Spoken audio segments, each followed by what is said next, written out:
हे दोस्तों, welcome to Flutter series. और आज की इस वीडियो में हम सीखेंगे स्विच केस स्टेटमेंट के बारे में। तो ये एक फ्लटर का सीरीज चल रहा है जिसके कंटिन्यूएशन में हम डार्ट लैंग्वेज को सीख रहे हैं। तो अगर आपको बाकी के वीडियोस देखने हैं तो आई बटन को चेकआउट कर सकते हैं।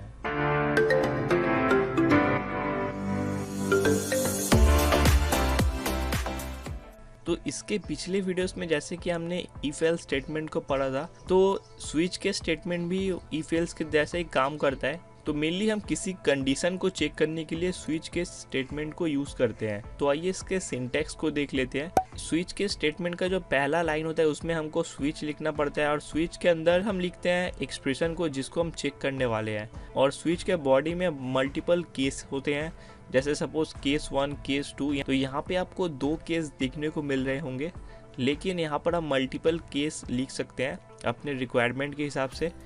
तो केस को लिखने के बाद कांस्टेंट वैल्यू को लिखते हैं।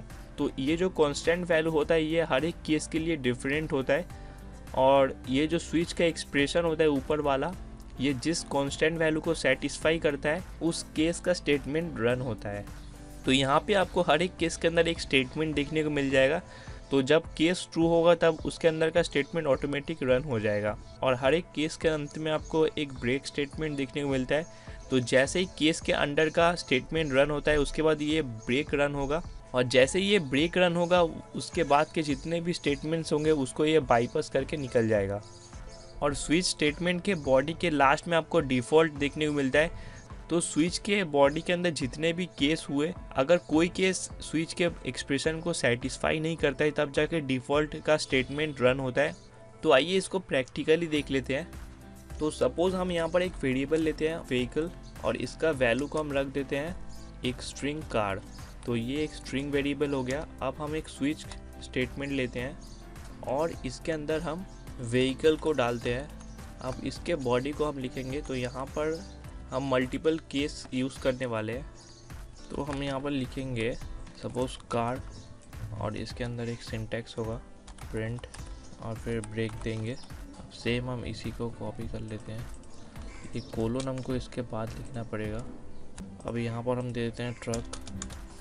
उसके बाद नेक्स्ट केस में हम डालते हैं।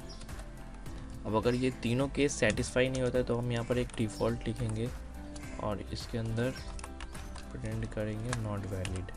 अब अगर इसको मैं प्रिंट करूँ तो यहाँ पर इसका स्पेलिंग मिस्टेक, मैंने गलती से ए लिख दिया था, तो ये व्हीकल होगा।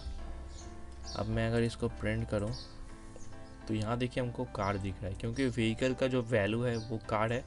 तो इसीलिए हमने यहाँ पर जब स्विच के अंदर एक्सप्रेशन लिखा व्हीकल, जब ये व्हीकल ट्रू होगा जिस वाले केस के कांस्टेंट से, तब जाके उस केस के अंदर में जो सिंटैक्स है यानी कि जो प्रिंट सिंटैक्स है वो रन हो जाएगा। तो यहाँ पर ये जो पहला वाला केस है इसके अंदर में जो वैल्यू है कार वो प्रिंट हो गया।